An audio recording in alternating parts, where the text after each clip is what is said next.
Bismillahirrahmanirrahim. Welcome ji to the first taught session of our course, Engineering Statistics and Design of Experiments. इसमें जैसे मैंने आपको बताया कि हम मंटगोमरी की बुक फॉलो कर रहे हैं, तो ये जो आज हम पढ़ेंगे उसके चैप्टर 1 के पहले दो सेक्शंस हैं, यानी 1.1 और 1.2. इस चैप्टर का टाइटल है role of statistics in engineering. Engineering के जितने भी फिजिकल साइंसेस के प्रॉब्लम्स होते हैं, मैं फिजिकल साइंसेस इसलिए कह रहा हूँ कि आप लोग इंजीनियरिंग मैनेजमेंट के स्टूडेंट हैं ना, तो इंजीनियरिंग मैनेजमेंट के अंदर बहुत सी क्वालिटेटिव साइंसेस भी इन्वॉल्व होती हैं. लेकिन टिपिकली स्पीकिंग जिनको हम इंजीनियरिंग प्रॉब्लम्स कहते हैं, वो एसेंशियली स्टेटिस्टिकल प्रॉब्लम्स होती हैं या क्वांटिटेटिव प्रॉब्लम्स होती हैं, जिनमें एक्सटेंसिव डेटा कलेक्शन इन्वॉल्व होती है. फिर उस डेटा पे हम मुख्तलिफ एक्सपेरिमेंट्स करते हैं, उसको मैनिपुलेट करते हैं, उसको एनालाइज करते हैं और कोई डिसीजन करने की कोशिश करते हैं. तो आपको जो क्लासिक एग्जांपल्स मिलती हैं स्टैट्स को मद्देनज़र रखते हुए साइंटिफिक अप्रोच की, वो नॉर्मली इंजीनियरिंग के फिज़िकल एस्पेक्ट से मिलती हैं, नेचुरल एस्पेक्ट से मिलती हैं. जैसे फॉर एग्जांपल किसी ब्रिज का एनालिसिस करना कि उसकी एज कितनी हो गई है, किसी रोड का एनालिसिस करना कि मज़ीद कितना अरसा चलेगी, किसी इंजीनियरिंग इक्विपमेंट जैसे डीजल जनरेटर्स हो गए, जैसे प्रोपल्शन सिस्टम्स हो गए, हवाई जहाज़ों के, बहरी जहाज़ों के, उनको एनालाइज करना कि उनकी कंप्रेशन कितनी है. फॉर एग्जांपल किसी डीजल इंजन की कितना अरसा और चलेगा. इसी तरह इलेक्ट्रिकल सिस्टम्स में एंड सो ऑन. इस तरह हम आज के सेशन में दो प्रॉब्लम्स भी डिस्कस करेंगे. एक डिस्टिलेशन कॉलम का है और एक ओ रिंग्स का है. टिपिकल इंजीनियरिंग एग्जांपल्स हैं. इसी तरह आपको बहुत अच्छी एग्जांपल स्टैट्स की मिलती है मेडिकल साइंस में, क्योंकि मेडिकल साइंस में एक्सपेरिमेंटेशन और डेटा कलेक्शन बहुत रिगरस होती है, और उसमें चूँकि लोगों पे, मरीज़ों पे एक्सपेरिमेंट हो रहे होते हैं, काफ़ी दफ़ा वो अस्पताल में जमा हुए होते हैं, तो आप उनको बहुत स्ट्रिक्टली कंट्रोल भी कर सकते हैं कि इसको ये खाने देना है, ये नहीं खाने देना, ये दवाई देनी है, ये दवाई नहीं देनी. तो आप बड़ा थॉरली चीज़ों को इन्वेस्टिगेट कर सकते हैं. इसी तरह एग्रीकल्चरल साइंसेज में एक्सपेरिमेंट्स बहुत अच्छे होते हैं, जिससे आपको समझ आती है मैनिपुलेशन की. जैसे फॉर एग्जांपल कोई स्पेसिफिक सीड यूज़ करना, पानी कम देना, ज़्यादा देना, धूप को एक्सपोज करना, ना करना. तो होता क्या है कि ये हम लोग इंजीनियर्स या इवन डॉक्टर्स और एग्रीकल्चर साइंटिस्ट जो होते हैं, वो सोसाइटी के प्रॉब्लम्स को सॉल्व करते हैं by application of scientific principles. अब साइंटिफिक प्रिंसिपल्स क्या हैं? वो साइंटिफिक मेथड से रिसर्च करने के जो स्टेप्स होते हैं, और उन स्टेप्स से गुजरते हुए जिन प्रिंसिपल्स को फॉलो करते हैं, उसको साइंटिफिक प्रिंसिपल्स कहते हैं. इसको हम आगे देखेंगे. तो फिर होता क्या है कि आपको इन चीज़ों को समझने के लिए और अच्छी तरह करने के लिए स्टेटिस्टिक्स की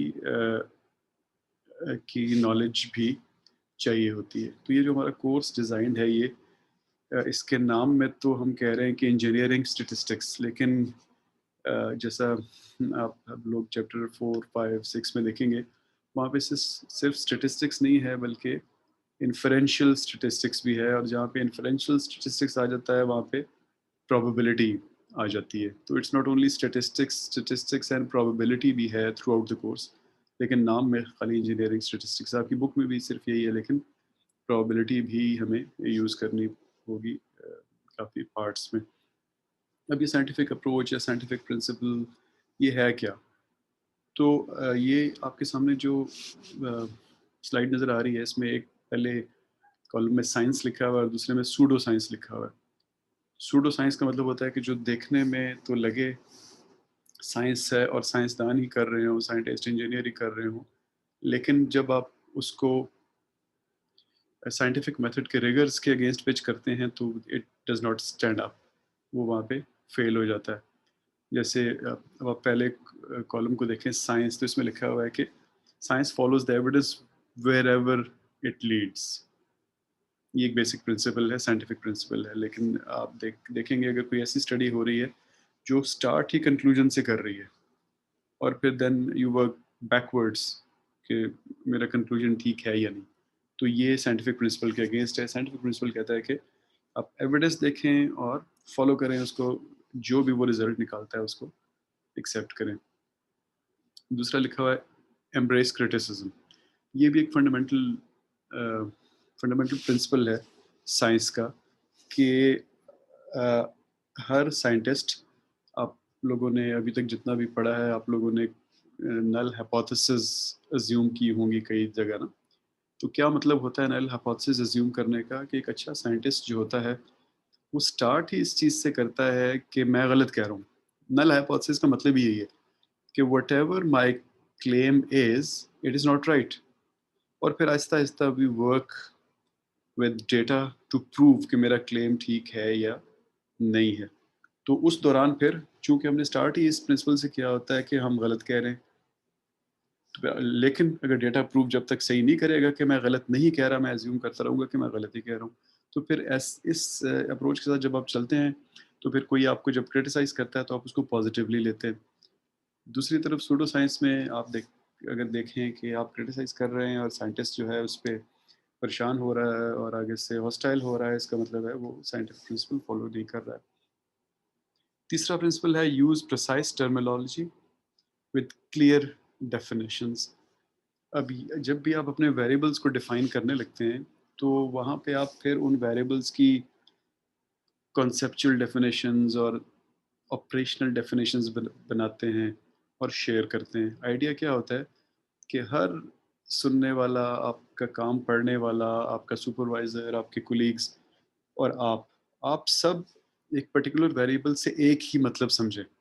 ऐसा ना हो कि आप वेगली जार्गन्स में डिफाइन करें चीज़ों को, आप कुछ और समझ रहे हों, सुपरवाइज़र कुछ और समझ रहा हो, कमेटी वाले कुछ और समझ रहे हों और आखिर में जब आप रिज़ल्ट निकालें तो कोई आपसे एग्री ना करे। तो ये एक और फंडामेंटल प्रिंसिपल है कि आपकी टर्मिनोलॉजीज़ क्लियर और प्रिसाइज़ होनी चाहिए। अगला प्रिंसिपल है claims are conservative and tentative.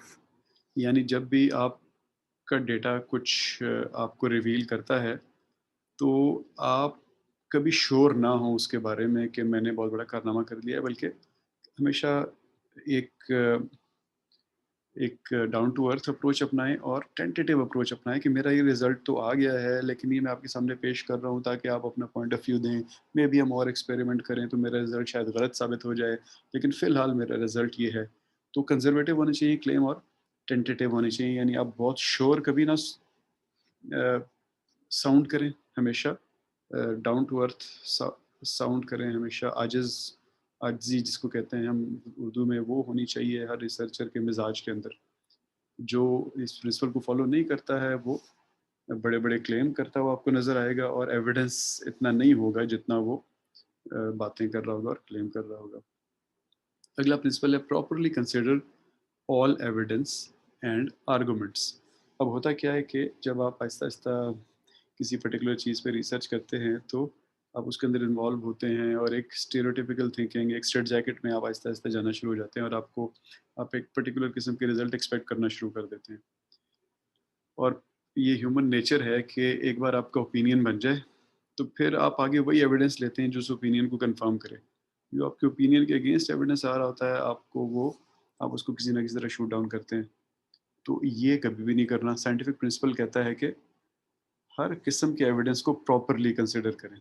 अगर आप देखते हैं कि कोई रिसर्चर चेरी पिकिंग कर रहा है, सिर्फ वो एविडेंस उठा रहा है जो ऐसे रिजल्ट की तरफ जाए जो उसने पहले से सोचा हुआ है, तो वो फिर साइंटिफिक प्रिंसिपल के अगेंस्ट होगा।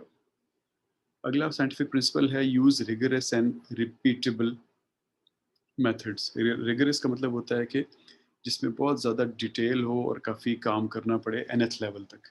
और रिपीटेबल का मतलब ये होता है कि जब आप एक बार उसको करें और वो एक पर्टिकुलर उससे रिजल्ट निकले, तो अगली बार भी उन्हीं कंडीशंस में अगर आप उसको करें तो वही रिजल्ट, मोर और लेस वही रिजल्ट निकलना चाहिए।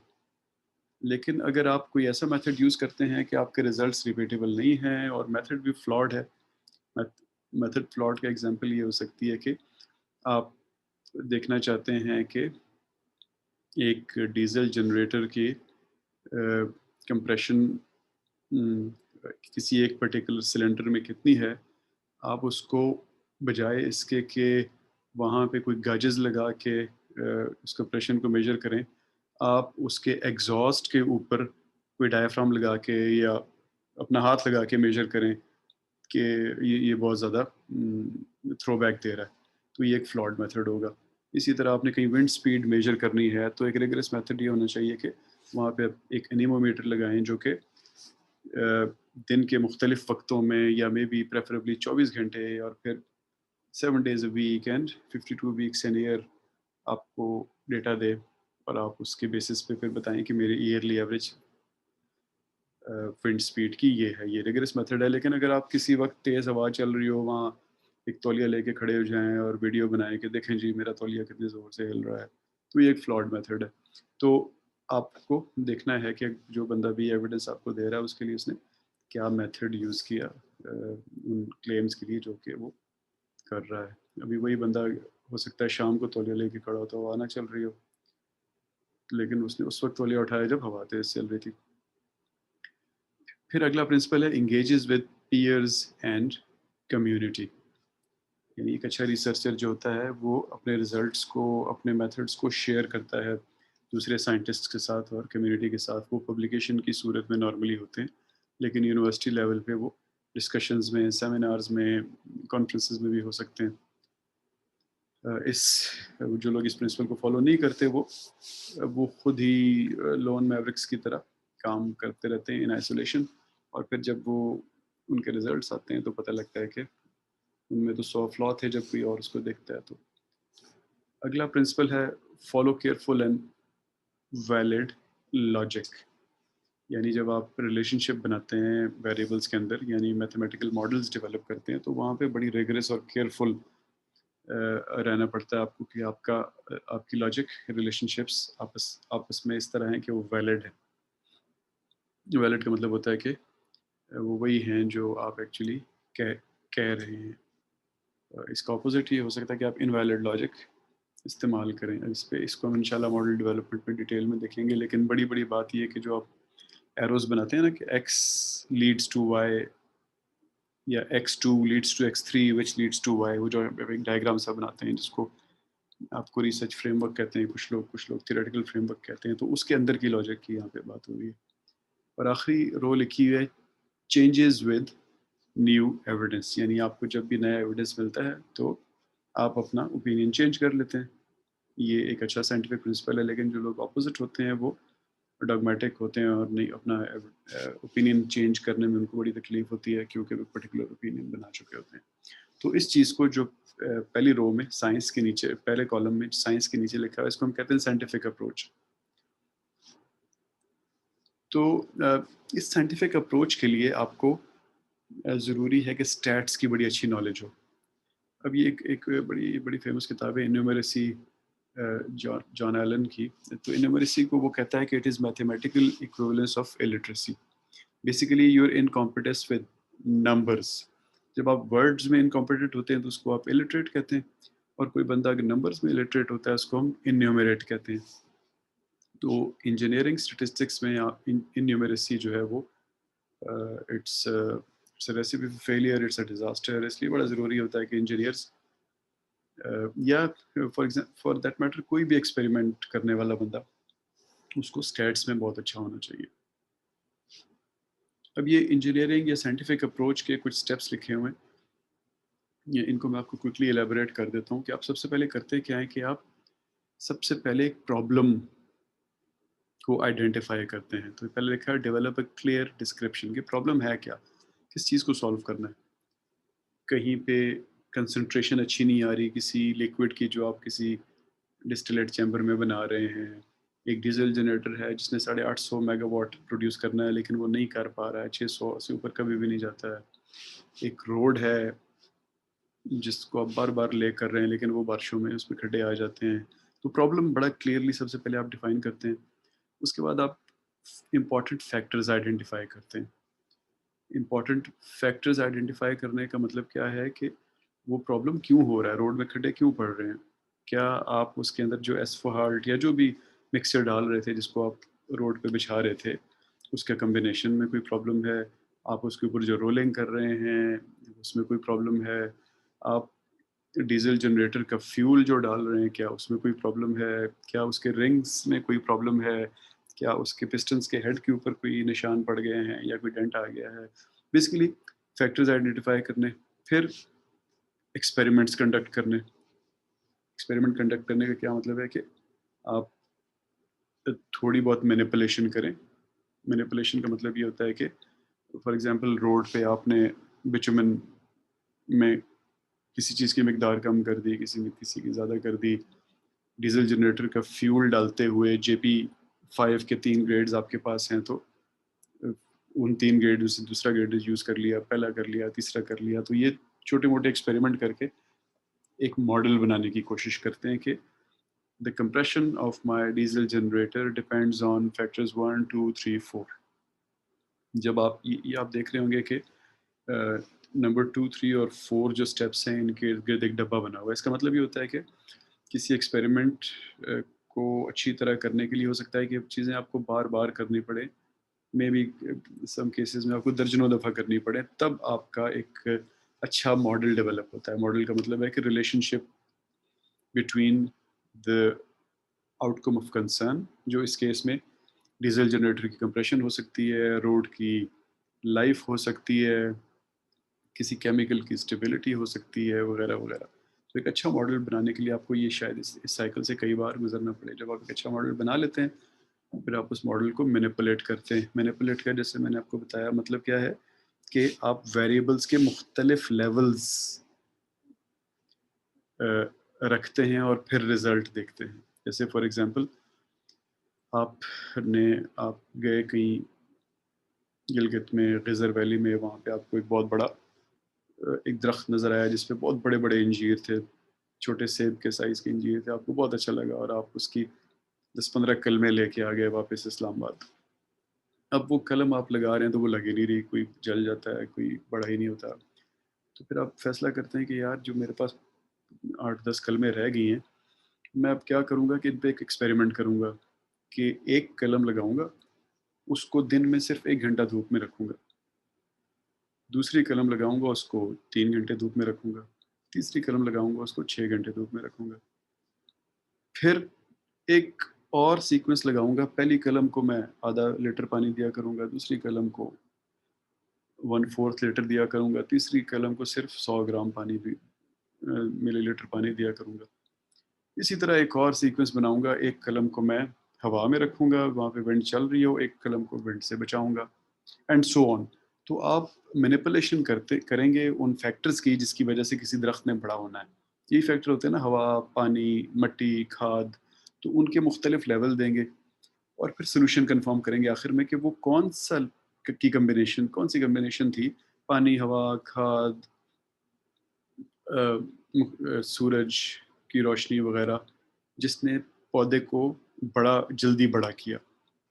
तो जो आपको जो सबसे अच्छी कॉम्बिनेशन मिलेगी, उसको आप अपना कंक्लूजन बनाएँगे और रिकमेंडेशंस दे देंगे कि आइंदा जो भी रिज़र्व वैली से अंजीर की कलम लेके आए, तो वो उसका दरख्त सबसे अच्छा तब ग्रो होगा जब आप उसको दिन में 25 मिलीलीटर पानी देंगे, सिर्फ 1 घंटा धूप लगने देंगे, हवा से बचाएँगे और खाद की फलानी कॉम्बिनेशन देंगे।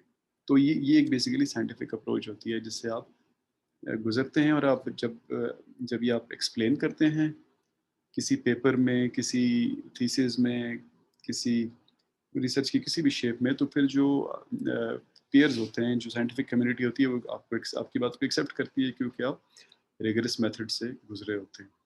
लेकिन अगर आप सिर्फ रैंडम सा क्लेम कर दें कि तो फिर आपकी कोई बात नहीं मानेगा, आपका पेपर पब्लिश नहीं करेगा, आपकी थीसिस को नहीं अप्रूव करेगा।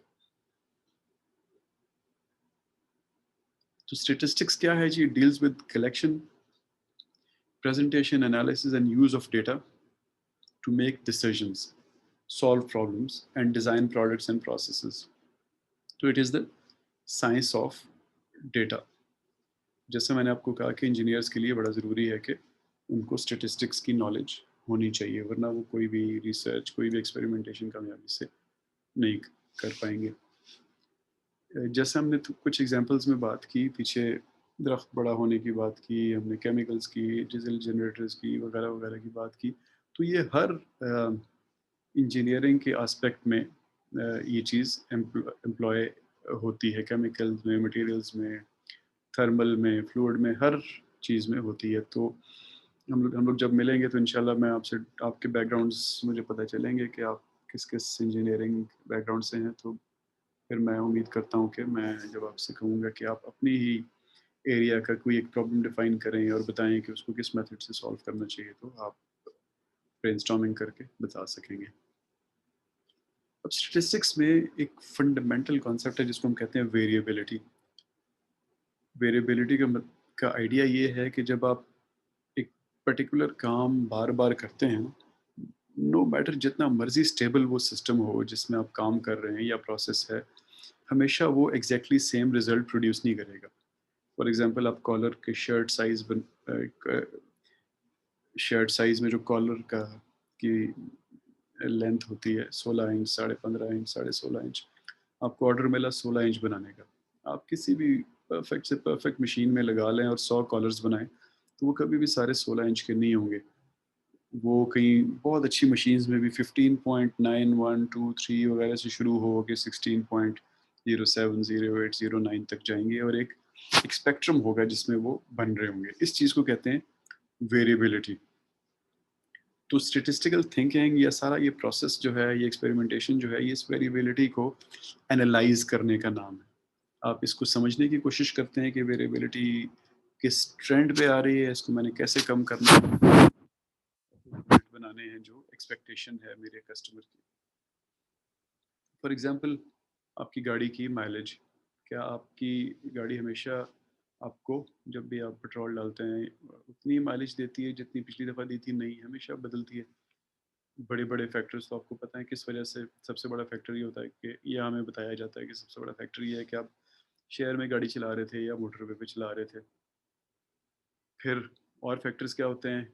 आपकी गाड़ी की कंडीशन, जैसे फॉर एग्जांपल टायरों में बैलेंस, टायरों में हवा, इंजन की कंप्रेशन, आपके वॉल्व्स और पिस्टन्स और सिलेंडर्स की वेयरिंग। फिर आप जो गैसोलीन या पेट्रोल इस्तेमाल कर रहे हैं वो कौन सा है, हाई ऑक्टेन है या नहीं है। फिर वेदर की कंडीशन क्या है, गर्मी है, सर्दी है, बारिश हो रही है, डस्टी है एनवायरनमेंट। ये सारी चीज़ें, ये फैक्टर्स हैं जो इन्फ्लुएंस करते हैं इस चीज़ को कि आपकी गाड़ी की माइलेज की में कितनी वेरिएबिलिटी होगी। ये वो चीज़ें जो चेंज हो रही हैं। इसके अलावा ऑब्वियसली और भी चीज़ें होती हैं जो कांस्टेंट होती हैं, जैसे आपकी गाड़ी का वज़न, जैसे आपकी गाड़ी के एरोडायनामिक्स, जैसे आपकी गाड़ी के अंदर लगी हुई एक्सेसरीज़, एयर कंडीशनर जैसे हो गया, जैसे और मोटर्स ड्राइव करती हैं आपके मेन ट्रेन से। तो उन सब के अलावा ये वेरिएबल फैक्टर्स हैं जिनसे आपकी गाड़ी की माइलेज डिसाइड होती है। तो आइडिया क्या है कि आप वेरिएबिलिटी को समझने के लिए ये देखते हैं कि वो कौन से बड़े-बड़े फैक्टर्स हैं जिनकी वजह से मेरी गाड़ी की माइलेज चेंज हो रही है, और फैक्टर्स वो जो कि वेरिएबल हैं। जो फिक्स्ड फैक्टर्स होते हैं, ऑब्वियसली आपने अब एक ट्रक खरीद लिया, तो ट्रक का वज़न तो आप कम नहीं कर सकते ना, या उसकी एरोडायनामिक्स चेंज करना बड़ा मुश्किल होता है। तो आपने एक लैंड क्रूज़र खरीद ली जो 6 3 4 5 मील देती है लीटर में, अब उसको तो आप कुछ नहीं कर सकते। लेकिन कुछ फैक्टर्स हैं जिनको आप चेंज कर सकते हैं। तो आइडिया ये होता है कि आप समझें कि वो कौन से वेरिएबल्स हैं जिनको मैं ऑप्टिमाइज़ कर सकता हूँ। यहाँ पे एक एग्ज़ाम्पल है आपके बुक में कि आप ओ रिंग्स बना रहे हैं, ये रबर के सील्स बना रहे हैं जो प्लाज़्मा एचिंग में इस्तेमाल होते हैं।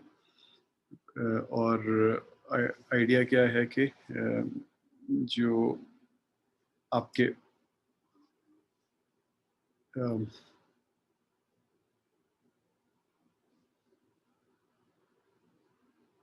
जो फाइनल इक्विपमेंट है जो भी उसके अंदर जब आप ओवरिंग बनाएं तो वो लीक ना हो। और वो लीक कैसे नहीं होंगे, वो इस चीज़ से पता चलेगा कि उनकी टेंसाइल स्ट्रेंथ कितनी है।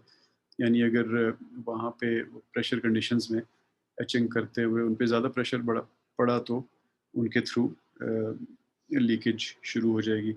तो फिर यहाँ पे हुआ क्या, इस आपके सामने जो डेटा नज़र आ रहा है इसमें ये नज़र आ रहा है कि 8 1 2 3 4 5 6 7 8 जी 8 उसने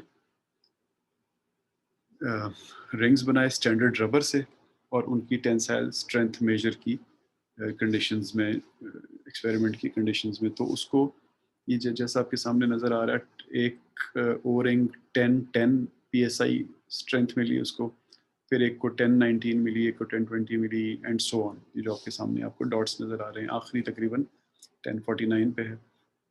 तो एवरेज आप लोग गेस कर सकते हैं कि इन 8 की एवरेज क्या है, यानी बगैर मैथमेटिकली कैलकुलेट किए हुए? कहीं कोई 1027 के करीब लग रही है। तो जो न्यूमेरेसी में, स्टैट्स में जब आप अच्छे होते हैं, तो आप जल्दी इन तस्वीरों को देख के क्विकली आप गेस लगा सकते हैं कि इसकी एवरेज तकरीबन कितनी है। अब चूँकि ये टेंसाइल स्ट्रेंथ जो है, ये पिछला ये फिगर आपको बता रही है कि वेरिएबिलिटी दिखा रही है, यानी एक दफ़ा एक आई, फिर दूसरी दफ़ा दूसरी आई, एंड सो ऑन। तो इसलिए इसको हम कहते हैं ये रैंडम वेरिएबल है। अब रैंडम वेरिएबल को समझने के लिए ये जो नीचे आपको एक इक्वेशन नज़र आ रही है ना, इससे आप ये मॉडल आपको समझाता है कि रैंडमनेस चीज़ क्या है। तो जो आपकी टेंसाइल स्ट्रेंथ है, ये एक्स से रिप्रेजेंट हो रही है, और इसके दो कंपोनेंट्स हैं, एक म्यू है और एक ये दूसरे को एटा या जो भी बोलते हैं। तो ये जो म्यू है, ये वो कांस्टेंट है, ये उसका कांस्टेंट पार्ट है जो हर दफ़ा वही रहता है। और जो दूसरा एटा है, ये रैंडम डिस्टर्बेंस है या नॉइज़ है। ये छोटी मोटी चेंजेस होती हैं इन्वायरमेंट में या टेस्ट इक्विपमेंट में, या इवन उस वक्त किसी और ऑपरेटर की वजह से हो सकता है, किसी भी रीज़न की वजह से। ये वो चेंजेस, ये वो पार्ट है टेंसाइल स्ट्रेंथ का जो चेंज होता रहता है। तो अगर किसी कंडीशंस ऐसी हो कि उसमें डिस्टर्बेंस ना हो, तो हमेशा एक्स म्यू के बराबर होगा, यानी टेंसाइल स्ट्रेंथ आपकी वही आएगी। इस केस में ये किसी एक पर्टिकुलर जगह पे 10 8 के 8 में 1030 या 1020 होना चाहिए था, लेकिन ऐसा नहीं हुआ। इसका मतलब है कि हमारे पास रैंडम डिस्टर्बेंस या नॉइस है काफ़ी सारी। और एक्चुअली रियल वर्ल्ड में हमेशा नॉइस होती है। आप क्लीन से क्लीन एक्सपेरिमेंट भी डिज़ाइन कर लें, जैसे मैंने आपको बताया टॉप क्लास की मशीन्स जिनमें बहुत ज़्यादा डेप्थ है, यानी डेप्थ का मतलब होता है कि उसकी सेटिंग्स आप बहुत डिटेल में कर सकते हैं। टेम्परेचर 10 से 20 पे नहीं जाता, बल्कि आप 10 से 11 भी कर सकते हैं, 12 भी कर सकते हैं, उनमें भी आपको नॉइस मिलती है। तो बेसिकली आइडिया क्या होता है किसी भी इंजीनियरिंग डिज़ाइन का, कि वेरिएबिलिटी को कम करना है। तो इस इक्वेशन में इसका मतलब है एटा को कम करना है, और उसके लिए फिर आप सारा एनालिसिस करते हैं, उसको डिस्क्राइब करते हैं, क्वांटिफाई करते हैं। आइडिया ये होता है कि उसको रिड्यूस किया जाए।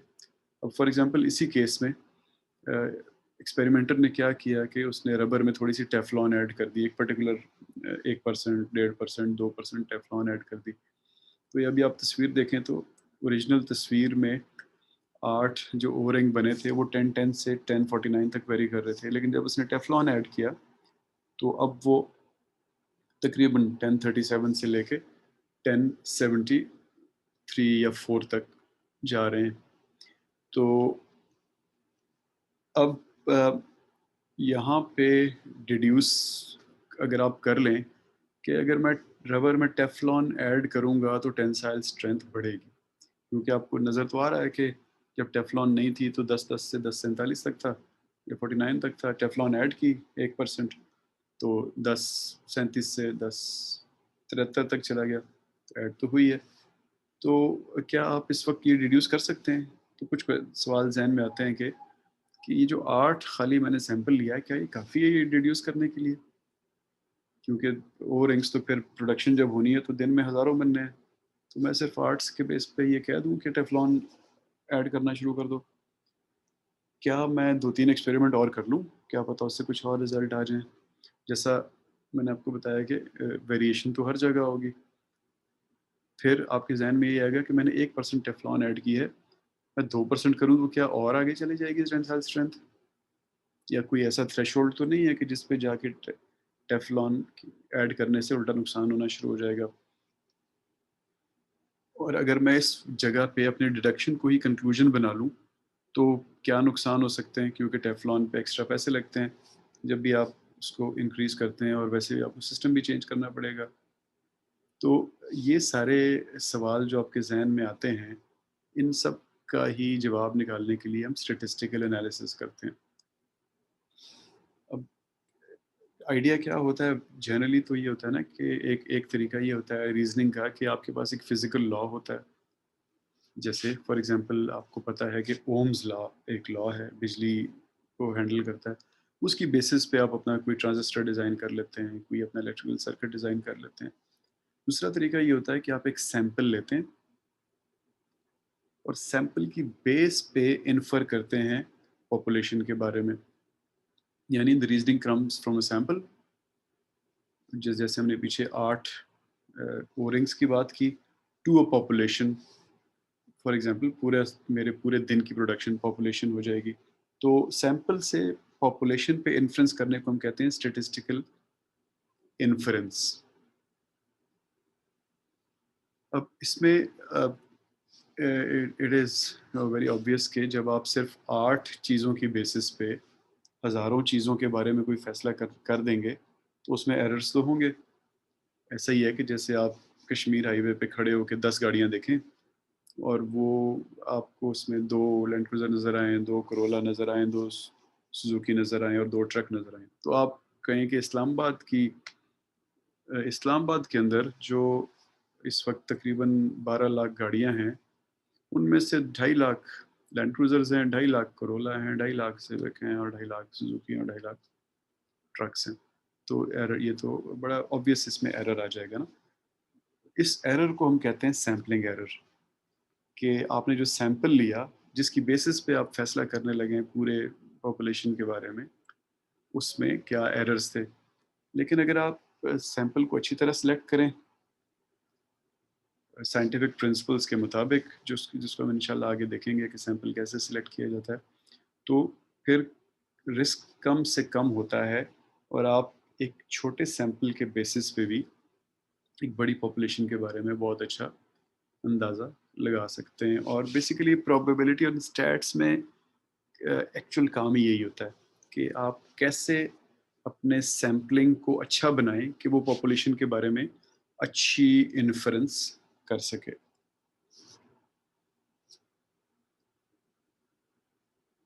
अब जब भी जिस चीज़ को हमने पीछे मैनिपुलेशन कहा ना, मैनिपुलेट करना डेटा को, उसको हम ट्रीटमेंट भी कहते हैं। यानी आप 2 डिफरेंट कंडीशंस को देखें कि कौन सी कंडीशन अच्छा रिजल्ट दे रही है। जैसे डीजल इंजन में 2 फ्यूल्स डाल के देखें, जेपी के कोई 2 ग्रेड्स डाल के देखें, डीजल के कोई 2 ग्रेड्स डाल के देखें और देखें कौन सा ग्रेड जो है वो मुझे ज़्यादा आउटपुट दे रहा है। आउटपुट जो है वो, अगर वो इलेक्ट्रिकल पावर जनरेटर के साथ कनेक्टेड है तो वो पावर की क्वालिटी होगी। अगर वो किसी गाड़ी में लगा हुआ है तो गाड़ी की एक्सेलरेशन होगी, कुछ भी हो सकता है। तो जो आप ये कंडीशंस को चेंज करते हैं, इसको हम कहते हैं ट्रीटमेंट। और अगर आप इसका ऑर्डर ऐसे रखें कि ये रैंडमली डिटरमिन हो। जैसे जब हमने कहा कि मैं कश्मीर हाईवे पे खड़ा होकर गाड़ियाँ देखूंगा, तो वो मैं पहले से फैसला ना करूं कि मैं सुबह 7 से 8 बजे के दरमियान देखूंगा, बल्कि प्योरली रैंडम हो। एक दफ़ा मैं 7 से 8 के दरमियान देखूं, एक दफ़ा मैं 10 से 11 के दरमियान देखूं, एंड सो ऑन। यानी हर वक्त, हर टाइम स्लॉट को इक्वल चांस हो सिलेक्ट होने का, तो उसको हम कहते हैं ये रैंडम सैम्पलिंग की मैंने।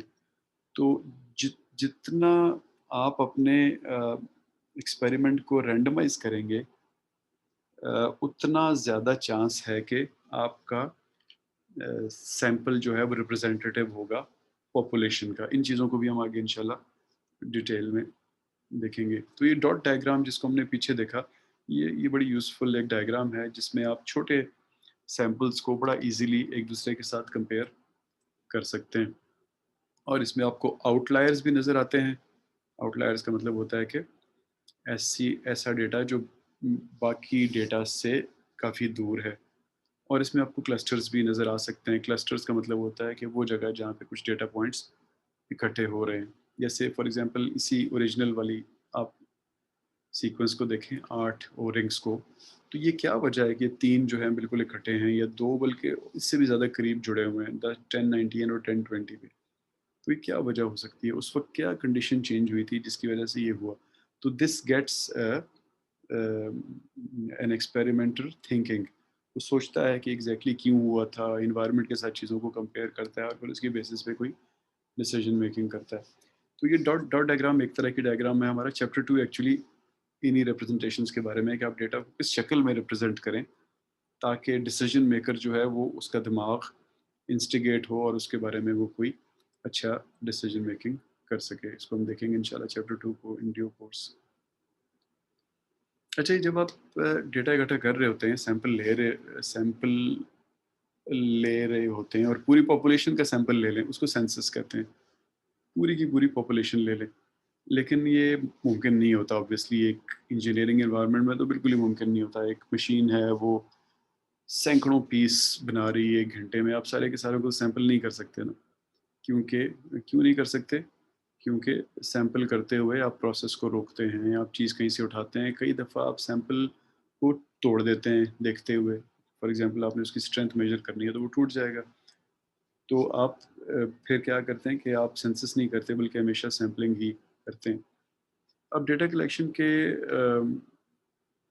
बहुत सारे मेथड्स हैं, लेकिन अगर आप उनको बड़े-बड़े ग्रुप्स में कैटेगराइज़ करें, तो एक हम लोग कहते हैं रेट्रोस्पेक्टिव स्टडी एक मेथड है, जिसका मतलब ये होता है कि जो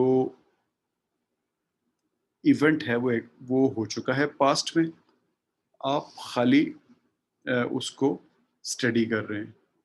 डीज़ल जनरेटर के केस में ये हो सकता है कि पिछले 3 महीने में आपके डीज़ल जनरेटर का लॉग आप उठा लें, यानी उसकी जो किताब सी एक मेंटेन होती है कि फलाना टेम्परेचर इतना था, फलाना टेम्परेचर इतना था, फलाना प्रेशर इतना था, बिजली जो उससे आ रही थी, उसकी वोल्टेज इतनी थी। तो उस लॉग को स्टडी करके आप कोई ना कोई फ़ैसला करते हैं कि मेरी डीज़ल जनरेटर की हेल्थ क्या है और अब मैंने आगे क्या करना है। इसको कहते हैं रेट्रोस्पेक्टिव स्टडी।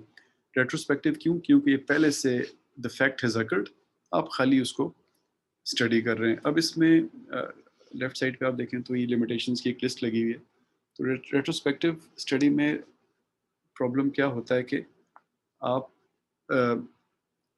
रिलेशनशिप को बहुत अच्छी तरह नहीं समझ सकते।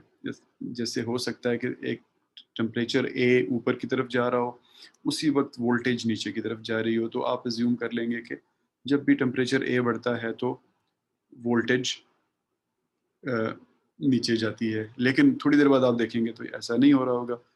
टेम्परेचर एक कांस्टेंट होगा, वोल्टेज फिर भी नीचे जा रही होगी एंड सो ऑन।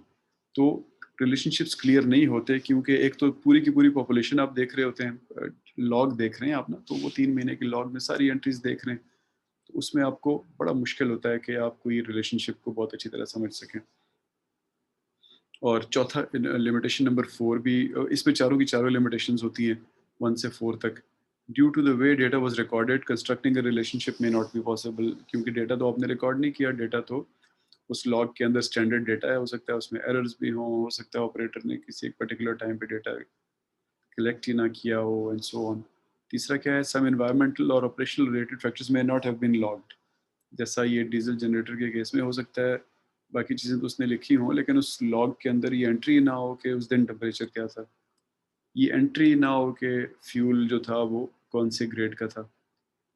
इसी तरह नंबर 4 लिखा हुआ है, फैक्टर्स में हैव कंफाउंडिंग इफेक्ट। कंफाउंडिंग का मतलब क्या कि अ, एक तरफ टेम्परेचर ए भी ऊपर जा रहा है, उसी वक्त जो है जो उसके कूलेंट का टेम्परेचर है वो भी ऊपर जा रहा है और वोल्टेज नीचे जा रही है। तो अब आप फिर आप कंफ्यूज हो जाएंगे कि ये टेम्परेचर की वजह से हो रहा है, टेम्परेचर ए की वजह से, या कूलेंट के टेम्परेचर की वजह से हो रहा है, क्योंकि ये दोनों अब एक दूसरे को कन्फाउंड कर रहे हैं। कन्फाउंड का मतलब क्या होता है, ये आपको फैसला नहीं करने दे, आप नहीं फैसला कर पा रहे कि वोल्टेज किस वजह से ऊपर जा रही है या नीचे आ रही है, टेम्परेचर ए की वजह से या कूलेंट टेम्परेचर की वजह से। क्योंकि ये तो डेटा आपके सामने लिखा हुआ है, एक्चुअली तो आप नहीं देख रहे। दूसरी स्टडी है ऑब्जर्वेशनल स्टडी। ऑब्जर्वेशनल स्टडी का आइडिया क्या है कि आप इंटरवीन नहीं करते, किसी चीज़ को चेंज नहीं करते, सिर्फ ऑब्जर्व करते हैं। तो इसमें पहले दो तो प्रॉब्लम तो नहीं होते, क्योंकि आप 12 लाइव देख रहे होते हैं, लेकिन नंबर 3 और नंबर 4 हो रहे होते हैं, क्योंकि आप इंटरवीन नहीं कर सकते, तो आप एनवायरमेंटल टेम्परेचर भी चेंज नहीं कर सकते, आप डीजल का ग्रेड भी चेंज नहीं कर सकते, क्योंकि आप इंटरवीन नहीं कर रहे। इसी तरह कंफाउंडिंग का आप कुछ नहीं कर सकते। अगर 3-4 चीज़ें ऑपोजिट ट्रेंड्स दिखा रही हैं या सिमिलर ट्रेंड्स दिखा रही हैं, तो आप फैसला नहीं कर पाएंगे कि किसकी वजह से हो रहा है। तीसरी स्टडी होती है डिज़ाइंड एक्सपेरिमेंट्स।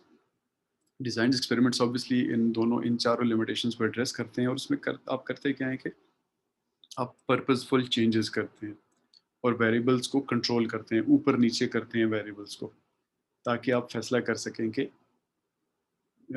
जो आपका आउटकम ऑफ कंसर्न है उसमें चेंज किस वजह से आ रहा है। फॉर एग्जांपल डीजल जनरेटर में आप टेम्परेचर ए को खुद बढ़ा दें या कम कर दें, और फिर देखें कि वोल्टेज क्या आ रही है, या कूलेंट के टेम्परेचर को आप ठंडा कम कर दें या ज़्यादा कर दें, और फिर देखें कि क्या चेंजेस आ रही हैं।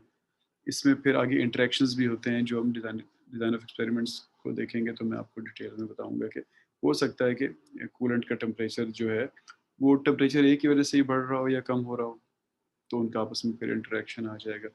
तो लेकिन अगर आप किसी चीज़ को बहुत डिटेल में समझना चाहते हैं, तो और आपके पास रिसोर्सेज भी हैं समझने के लिए, तो फिर डिज़ाइंड एक्सपेरिमेंट्स ऑब्वियसली सबसे बेहतर तरीका होता है आउटकम ऑफ कंसर्न को ऑप्टिमाइज करने का।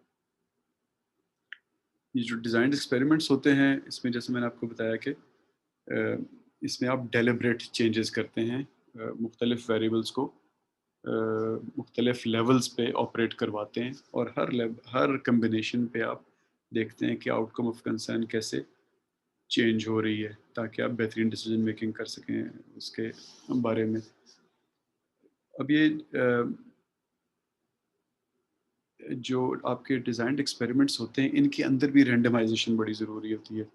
रैंडमाइजेशन का क्या मतलब कि आप तमाम फैक्टर्स को हर किस्म के कम्बिनेशन में चलाएं, और जब वो उन कम्बिनेशंस में भी रैंडमाइजेशन हो, मेरा मतलब कि फॉर एग्जांपल आपका जो टेम्परेचर ए था, उसके 4 लेवल हैं, 180, 200, 220, 240।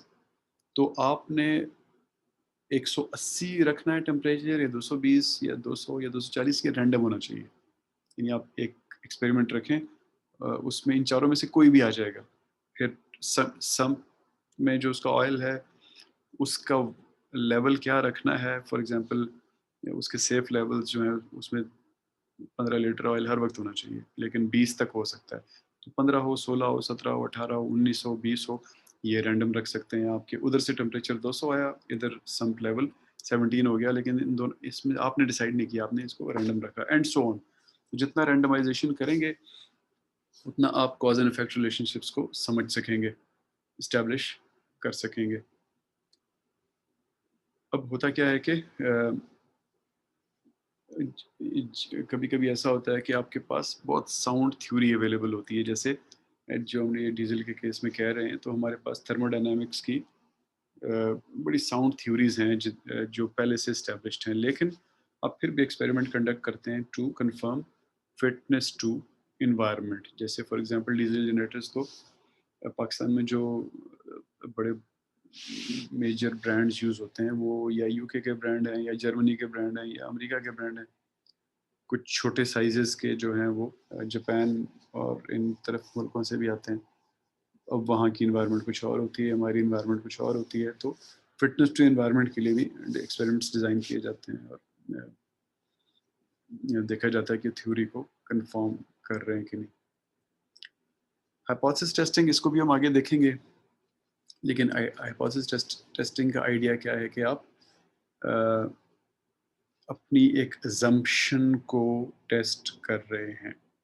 फॉर एग्जांपल हमने अज्यूम किया कि ओरिंग्स वाले केस में, कि अगर रबर में टेफ्लॉन डाली जाएगी तो रबर की टेंसाइल स्ट्रेंथ बढ़ जाएगी। तो ये हमने एक सिंगल सैंपल हाइपोथेसिस टेस्टिंग की कि रबर में टेफ्लॉन डाली और टेस्ट कर लिया। ये हमारी एक अजम्पशन थी, उसको हमने टेस्ट कर लिया। अब ये भी हो सकता है कि हम 2 सैंपल हाइपोथेसिस टेस्टिंग कर लें, जिस केस में हम क्या कहें कि मैं एक एक्सपेरिमेंट ऐसा करूंगा जिसमें मैं 1% या 1.5% टेफ्लॉन डालूंगा, दूसरा एक्सपेरिमेंट ऐसा करूँगा जिसमें 2% टेफ्लॉन डालूँगा रबर में, और फिर उससे जो ओ रिंग बनेंगे उनकी टेंसाइल स्ट्रेंथ देखूँगा। तो ये 2 सैंपल हो गया मेरे पास, एक सैंपल 1.5% टेफ्लॉन के साथ रबर थी, एक में 2% टेफ्लॉन के साथ रबर थी, तो ये 2 सैंपल हो गया और मैं इनको आपस में कंपेयर करूँगा और फिर बताऊँगा कि आप कितने परसेंट टेफ्लॉन डालें कि आपकी टेंसाइल स्ट्रेंथ मैक्सिमाइज़ हो। हाइपोथेसिस टेस्टिंग भी बहुत इंटरेस्टिंग एक कह लें कि पार्ट है स्टैट्स का, स्टैट्स एंड प्रोबेबिलिटी का, और it really lies at the heart of statistical sciences. तो इसको भी हम इंशाल्लाह काफ़ी डिटेल में देखेंगे। ये जो डिज़ाइंड एक्सपेरिमेंट्स होते हैं, ये डिज़ाइन ऑफ एक्सपेरिमेंट या डिज़ाइंड एक्सपेरिमेंट्स, जो कि एक मेजर कंपोनेंट है हमारे इस कोर्स का, इसमें बेसिकली आप करते क्या हैं कि आप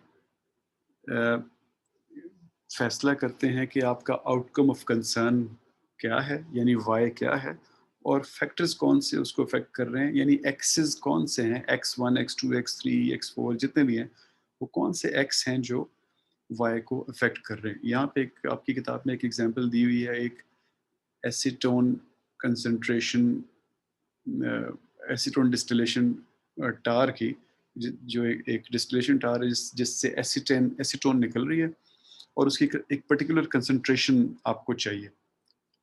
तो वो जो कंसंट्रेशन हुई वो फिर आपकी आउटपुट हो गई, या वाई हो गया, या आउटकम ऑफ कंसर्न हो गया। और 3 फैक्टर्स हैं जो इसको इन्फ्लुएंस करते हैं एसीटोन कंसंट्रेशन को। 2 उसके अंदर टेम्परेचर्स हैं, टेम्परेचर ए और टेम्परेचर बी कह लें उसको फ़िलहाल, और एक रिफ्लक्स रेट है। तो देखना हमने क्या होता है कि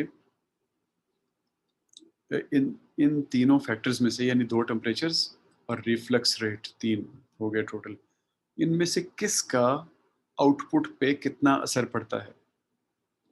तो एक अच्छा एक्सपेरिमेंट वो होता है कि जो इंडिविजुअली भी देखे कि टेम्परेचर 1 का आउटपुट पे क्या असर पड़ रहा है, टेम्परेचर 2 का क्या पड़ रहा है, और रिफ्लेक्स रेट का क्या पड़ रहा है, और कलेक्टिवली भी देखे और कम्बिनेशंस को भी देखे। तो आप फॉर एग्जांपल टेम्परेचर 1 जो था वो आप 50 पे भी सेट कर सकते थे, 60 पे भी, 70 पे भी, 80 पे भी, 4 लेवल्स थे उसके। ठीक है जी। इसी तरह टेम्परेचर 2 जो था उसको आप 200 पे सेट कर सकते हैं और 250 पे सेट कर सकते हैं। इसी तरह रिफ्लक्स रेट जो है वो 52%, 53%, 54% पे आप सेट कर सकते हैं। तो ये जो मुख्तलिफ जगह हैं जिन पे आप उनको सेट कर सकते हैं, उसको आप कहते हैं फैक्टर लेवल्स। फैक्टर लेवल्स, जैसे फॉर एग्जांपल यहाँ पे मैंने एक एसीटोन डिस्टिलेशन टार की बात की जिसमें गेजेस कुछ इस तरह लगे हुए हैं कि आप टेम्परेचर्स को ऐसे सेट कर सकते हैं। हो सकता है एक और टावर हो जिसमें मैं ज़्यादा डिटेल में टेम्परेचर सेट कर सकता हूँ, या एक और पुराना टावर हो जिसमें सिर्फ 2-2 ही लेवल हों। तो मुख्तलिफ फैक्टर्स की मुख्तलिफ ग्राउंड रियलिटीज़ भी होती हैं। यानी आप एक अच्छा एक्सपेरिमेंट डिज़ाइन तो कर लें, लेकिन मशीन में वो लेवल ही नहीं है करने का, तो आप उसको एग्जीक्यूट नहीं कर सकते हैं। अब ये मुख्तलिफ फैक्टर्स के लेवल्स को एक दूसरे के साथ टेस्ट करना, इसको हम बेसिकली कहते हैं फैक्टोरियल एक्सपेरिमेंट्स। अगर आप अच्छा जी, आगे चलते हैं। फैक्टोरियल एक्सपेरिमेंट्स के बारे में मैं आपको थोड़ी देर में डिटेल बताता हूँ। ये उसी डिस्टिलेशन टार की बात हो रही है। इसके अंदर 2 टेम्परेचर हैं। पहले को वो कह रहा है रीबॉयल टेम्परेचर, दूसरे को कंडेंसेट टेम्परेचर, और जो तीसरा फैक्टर था वो रिफ्लक्स रेट था। अब ये आपको -1 और +1 नज़र आ रहा है रीबॉयल टेम्परेचर में, काफ़ी जगह लिखे हुए ना। तो बेसिकली इसका मतलब ये है कि रीबॉयल टेम्परेचर सिर्फ 2 जगहों पे सेट हो सकता है। -1 का मतलब है लोअर लेवल, हो सकता है 50 डिग्री हो, +1 का मतलब है हायर लेवल, हो सकता है 60 डिग्री हो। इसी तरह कंडेंसेट टेम्परेचर भी 2 पे हो सकता है। फॉर एग्जांपल -1 का मतलब वो 100 डिग्री, और +1 का मतलब वो 150 डिग्री, कुछ भी हो सकता है। इसी तरह रिफ्लक्स रेट भी 2 लेवल पे ही खाली सेट हो सकता है। तो ये जो 8 एक्सपेरिमेंट्स हैं, यानी ये जो आपके सामने लेफ्ट साइड पे एक टेबल सा बना हुआ है, इसकी हर row, each row is an experiment. पहले एक्सपेरिमेंट में आप प्री-बॉयल टेम्परेचर को 50 पे रखेंगे, कंडेंसेट टेम्परेचर को 100 पे रखेंगे, और रिफ्लक्स रेट को 50% पे रखेंगे। दूसरे एक्सपेरिमेंट में रीबॉयल टेम्परेचर जो है वो 50 से 60 हो जाएगा, कंडेंसेट टेम्परेचर 100 ही रहेगा, और रिफ्लक्स रेट 50% ही रहेगा। इसी तरह आप देखें तो आठों जो रोज़ हैं, ये मुख्तलिफ कम्बिनेशन ऑफ ईच फैक्टर आपको बता रही हैं। चूँकि हमारे पास 3 वेरिएबल्स हैं और हर एक के 2-2 लेवल्स हैं तो हमें टोटल 8 एक्सपेरिमेंट चाहिए। लेकिन अगर आपके फ़र्ज़ करें लेवल 3 होते या फैक्टर एक और होता तो ये नंबर ड्रास्टिकली बढ़ जाता। एक लेफ्ट साइड पे आपको यही चीज़ टेबल में रिप्रेजेंट हुई नज़र आ रही है। सेंटर में आपको क्यूब में यही चीज़ रिप्रेजेंट होती है नज़र आ रही है। क्यूब में कैसे कि आप बल्कि उससे पहले आखिर में ग्राफ देखें तो ग्राफ आपको बता रहा है कि आपके बॉटम पे यानी एक्स एक्सिस पे रीबॉयल टेम्परेचर है जिसके 2 लेवल्स हैं। इसी तरह वाई एक्सिस पे आपके पास रिफ्लक्स रेट है जिसके 2 लेवल्स हैं। और ये जो तीसरा एरो है ये जेड एक्सिस है या जी एक्सिस है जिस पे अगेन कंडेंसेट टेम्परेचर के 2 लेवल्स हैं। इसी को अगर आप ये यहाँ पे आपको 3 एरोस की शक्ल में नज़र आ रहा है, लेकिन अगर आप इसको पूरा बॉक्स बना लें तो ये आपको क्यूब जो सेंटर में बना हुआ है ये नज़र आएगा। अब इस क्यूब्स के मुख्तलिफ साइड्स जो हैं मुख्तलिफ कम्बिनेशंस आपको दिखा रही हैं और ये जो सर्कल्स बने हुए हैं एजेस पे ये आपको मुख्तलिफ कम्बिनेशंस बता रहे हैं। जैसे जो आपका लेफ्ट साइड पे नीचे वाला एज है ये आपको बता रहा है कि इस इस पॉइंट पे रिवाइवल टेम्परेचर भी लोअर लेवल पे है -1 पे, यानी कंडेंसेट टेम्परेचर भी लोअर लेवल पे और रिफ्लक्स रेट भी लोअर लेवल पे है। इन अदर वर्ड्स ये आपका सबसे पहली रो जो टेबल में लिखी हुई है उसको रिप्रेजेंट कर रहा है कि तीनों चीज़ें -1 लेवल पे हैं क्यूब के लेफ्ट लेफ्टर लोअर मोस्ट पॉइंट पे। इसी तरह हर पॉइंट जो इस क्यूब का है वो मुख्तलिफ एक्सपेरिमेंट्स को रिप्रेजेंट कर रहा है। तो आप फैक्टोरियल डिज़ाइन को मुख्तलिफ तरह से एक्सप्रेस कर सकते हैं। अब होता क्या है कि मुख्तलिफ वेरिएबल्स जो हैं वो आपस में इंटरेक्ट करते हैं। जैसे मैंने आपको बताया कि डीजल जनरेटर के केस में एन मुमकिन था कि जो टेम्परेचर ए था वो इस वजह से वो बढ़ा रहा था कंडेंसेट के टेम्परेचर को, सॉरी कूलेंट के टेम्परेचर को। तो इस चीज़ को हम कहते हैं इंटरेक्शन। और ये जो फैक्टोरियल एक्सपेरिमेंट्स होते हैं इनका एक बहुत बड़ा फ़ायदा होता है कि हम इन इंटरेक्शंस को स्टडी कर सकते हैं।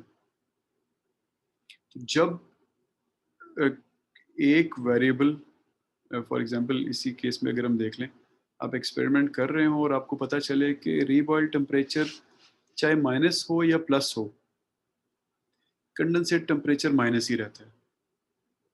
यानी रीबॉयल टेम्परेचर का कोई असर नहीं है कंडेंसेट टेम्परेचर पे। इसका मतलब है कि इन दोनों का आपस में इंटरेक्शन नहीं है। लेकिन जब भी मैं रीबॉयल टेम्परेचर को चेंज करता हूँ तो कंडेंसेट टेम्परेचर भी चेंज होता है। इसका मतलब है इन दोनों का आपस में इंटरेक्शन है। तो इसी तरह फिर मुख्तलिफ वेरिएबल्स के आपस में इंटरेक्शन होते हैं जिनको हम डिज़ाइन ऑफ एक्सपेरिमेंट्स में स्टडी करते हैं। इसको हम इंशाल्लाह काफ़ी डिटेल में देखेंगे। अच्छा, कभी-कभी ऐसा होता है कि फैक्टर भी बढ़ जाते हैं और लेवल्स भी बढ़ जाते हैं। इस केस में फॉर एग्जांपल एक और फैक्टर आ जाए कि टाइप ऑफ डिस्टिलेशन कॉलम आपके पास 2-3 कॉलम है। डिस्टिलेशन कॉलम सिर्फ ये नहीं है, या लेवल्स आपके फैक्टर्स के आपके लेवल्स बढ़ जाएँ, तो फिर क्या होगा कि आपको 8 नहीं बल्कि 8 के बजाय 16 या 32 या 64 एक्सपेरिमेंट करने पड़ेंगे। तो एक्सपेरिमेंट्स ऑब्वियसली कॉस्टली होते हैं। ट्रायल्स आपके अगर लेवल्स स्पेशली जब बढ़ते हैं तो एकदम ड्रास्टिकली उनका नंबर बढ़ जाता है। तो फिर आप फैसला करते हैं कि मैं ये पर्टिकुलर एक्सपेरिमेंट, ये जो टेबल बना हुआ है इसमें नंबर 1 और नंबर 4 और नंबर 8 और फर्ज करें बहुत बड़ा टेबल है, नंबर 16, नंबर 20 और नंबर 30 करूँगा। सिर्फ ये वाले 8 करूँगा, बाकी नहीं करूँगा। तो इसको फिर हम कहते हैं फ्रैक्शनल फैक्टोरियल एक्सपेरिमेंट। यानी सारे के सारे अगर कर ये 8 के 8 करने हैं आपने, फिर हम इसको कहते हैं फुल फैक्टोरियल एक्सपेरिमेंट। और अगर अ, सारे नहीं करने, फॉर एग्जांपल 32 चाहिए थे और आप उनमें से खाली 8 कर रहे हैं, तो आप उसको फ्रैक्शनल फैक्टोरियल एक्सपेरिमेंट कहते हैं। ये जो नीचे एक फार्मूला लिखा हुआ है नंबर ऑफ रन्स रिक्वायर्ड, इसका फार्मूला होता है levels to the power factors. यानी लेवल्स इस केस में हमारे पास 2 थे, -1 और +1 सब में वही थे, फैक्टर 3 थे। तो 2 रेज़ टू पावर 3 8 हो गया। तो हमें यहाँ पे 8 रोज़ नज़र आ रही हैं। लेकिन अगर यहाँ पे फ़र्ज़ करें एक और वेरि एक और अ, आपका फैक्टर आ जाता तो आप फिर 2⁴ करते, यानी आपको 16 एक्सपेरिमेंट्स करने पड़ते। और अगर लेवल भी एक बढ़ जाता, यानी हर चीज़ के 2 नहीं बल्कि 3 लेवल होते हैं हर वेरिएबल के, तो 3⁴ हो जाता, जो कि 81 होता। तो 81 एक्सपेरिमेंट्स ऑब्वियसली करने बड़े मुश्किल होते हैं, तो आप उसके अंदर से फिर सिलेक्ट करते हैं कि मैं पर्टिकुलर कॉम्बिनेशंस जो हैं वो खाली एक्सपेरिमेंट करूँगा, बाकियों को नहीं करूँगा। उसके पीछे भी एक लॉजिकल मेथड है। हम देखते हैं कि इंटरैक्शंस को देख के फैसला करते हैं कि हम कौन से एक्सपेरिमेंट्स करेंगे और कौन से एक्सपेरिमेंट्स नहीं करेंगे। ये डिज़ाइन ऑफ एक्सपेरिमेंट की छोटी-सी डिटेल थी, जिसको हम इंशाल्लाह जब इसके पर्टिकुलर अपनी मिड टर्म के बाद प्रेज़ेंटेशंस आएँगी तो डिटेल में देखेंगे। तो आज के लिए इतना ही जी, डिज़ाइन ऑफ एक्सपेरिमेंट्स तक ही था। मैं इंशाल्लाह फिर आपसे ये वीडियो शेयर करता हूँ, और ये प्रेज़ेंटेशन ऑलरेडी आप लोगों के साथ शेयर हो चुकी है, तो आप इसको अपने टाइम पे पढ़ लें। बाकी हम जब नेक्स्ट सेशन करेंगे और ऑन कैंपस सेशन करेंगे, तो आप उसमें अपने क्वेश्चंस भी जो आपके हों मुझसे पूछ सकते हैं। और जस्ट टू रिमाइंड यू कि ये सारी की सारी चीज़ें हम एक आपकी बुक से पढ़ रहे हैं और स्ट्रिक्टली उसके कंटेंट को फॉलो कर रहे हैं। थैंक यू जी, सी यू ऑल।